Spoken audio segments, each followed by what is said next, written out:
One of the questions I get recurrently is whether the Common Core state standards have any implications for early childhood education. And many people would say, well, no, not really. Early childhood education is all about just getting kids ready for school, and the Common Core standards and practices kick in with a vengeance around second grade or third grade, not so much in the early childhood era. But I would argue, actually, it's exactly the opposite, that by raising expectations for reading comprehension, for language skills, and for classroom discussion in the older grades, what the Common Core standards have done is set a target that will determine a much, much more rapid trajectory and thus much richer, better, more supportive early childhood and initial literacy instruction. So sort of to contrast in a somewhat oversimplified way the traditional standards, the old state standards, let's say, and the Common Core standards. The state standards were very much focused on skills, decoding, fluency, vocabulary tested in a fairly uninsightful way, knowledge of reading comprehension strategies. And the Common Core state standards are much, much more challenging and demand much deeper demonstrations of comprehension, comparing texts with one another, analyzing texts to see what's true and what's not true in them, to see what you agree with and what you don't agree with. And all those new tasks presuppose more background knowledge. The fact of the matter is that the most important determinant of success in reading comprehension, whether kids are being taught to do close reading or not, the most important determinant is background knowledge, the knowledge they bring to the text. And the huge difference between kids who will be successful in school and kids who will not be successful in school is very clearly difference in background knowledge. Now, we've indexed this difference, and we've talked about it for far too long, I think, as a difference in vocabulary. The famous Harton-Risley study, which is perhaps one of the most widely cited studies in American education. And it's a very important study, which shows that kids of professional parents have 5 times the vocabulary of size of kids of very socially isolated single-parent families by the time they're 3. That's crucial to see those differences in vocabulary trajectory. But it's not an educational challenge we can respond to by teaching lists of words. The middle-class kids learned those words not because their parents were teaching them words, but because their parents were teaching them stuff. They were taking them to the beach and talking about sand and shells and digging and making castles and moats and bridges, and by taking them even perhaps to McDonald's, but sitting over the dinner table and talking about what happened at school today and why you think the fireman that visited your preschool classroom was wearing tanks and what was in the tanks and why firemen need oxygen tanks on their backs. And because they were attending preschools with science corners where people went and did observations and talked about how leaves changed color and how caterpillars turned into butterflies. So this brings with it, of course, the measurable domain of vocabulary. But the immeasurable domain, the much more important domain of conceptual knowledge, is really what differentiates the kids with large vocabulary from the kids with small vocabularies. And some of those kids are lucky enough, even by the age of 3 or 4 or 5, to have been able to engage in a fair amount of discussion, of disputation with their parents, making arguments about why they should be allowed to stay up late, and actually having the discussion and not just being told, shut up, you're going to bed at 8 o'clock. Eliciting explanations for why they really needed to eat the peas as well as the noodles, with reference to vitamins and fiber and various elements of nutrition. One of the characteristics of dinner table conversations in American families, ones that I've studied, is that there's a very, very high rate of explanation. Kids ask for explanations and parents give explanations. They explain word meanings, they answer kids' questions.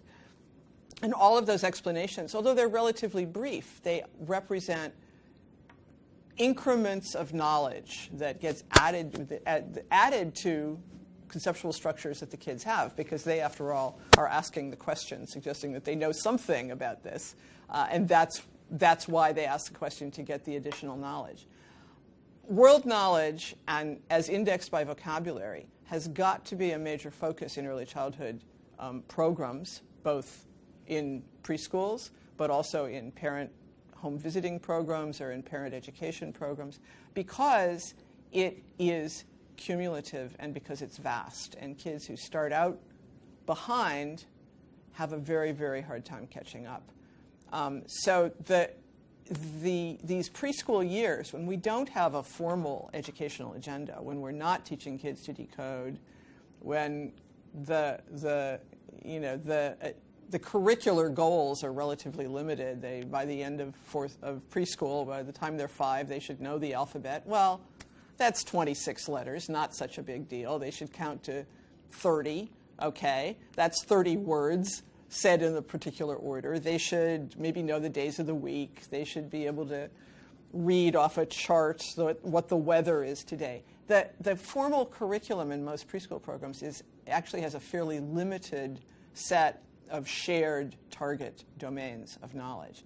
And yet good preschools vastly expand that range by developing themes like tidal pools or solar systems, reading dozens of books aloud with the kids about those themes, building models, studying, watching videos, talking about it all the time in ways that develop knowledge base and develop kids' thinking skills and develop their language skills.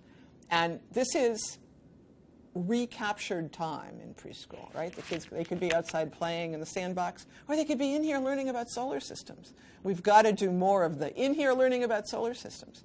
And one of the wonderful things about this insight that it's how much kids know that's the big predictor of whether they'll do well in school is that they can learn all that stuff in any language. They can learn it with their parents in a home language that might be different from English. And the knowledge, the conceptual structures are still there, available, usable, and accessible as soon as kids learn the school language. It's not segmented or segregated into a different part of the knowledge base. So this opens up, I think, lots of opportunities for thinking about how to incorporate parental actions to support what's going on in preschools. If the preschool language is English, but many of the kids are not native English speakers, ways of giving parents resources to talk to the kids in the home language about what's going on in school, to preview with them translations of the books that are going to be read aloud in school. There's good evidence that spending half as much time learning English is more effective if kids are learning English by being read aloud to from books that they've previously read in their native language. They know what's in the books. They don't need to figure it all out in the second language. So having the conceptual structure in the native language greatly facilitates acquisition of the vocabulary in the books in English. So I worry a lot about preschools that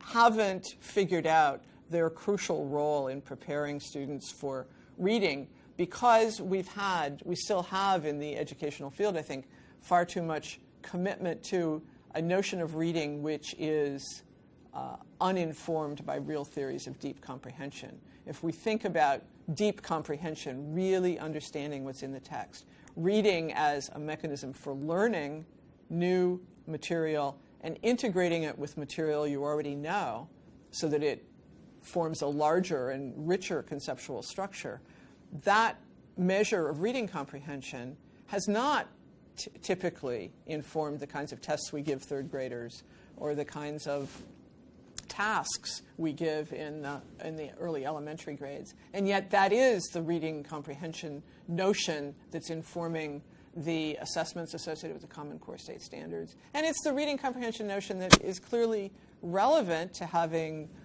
high school kids who can learn from biology texts or read history books, and having kids who can go to college and be independent learners. So the strong foundation in building knowledge in the preschool without worrying about language, because if we're building knowledge, we're building language too, seems to me to be an absolutely crucial sort of shift in emphasis and perspective.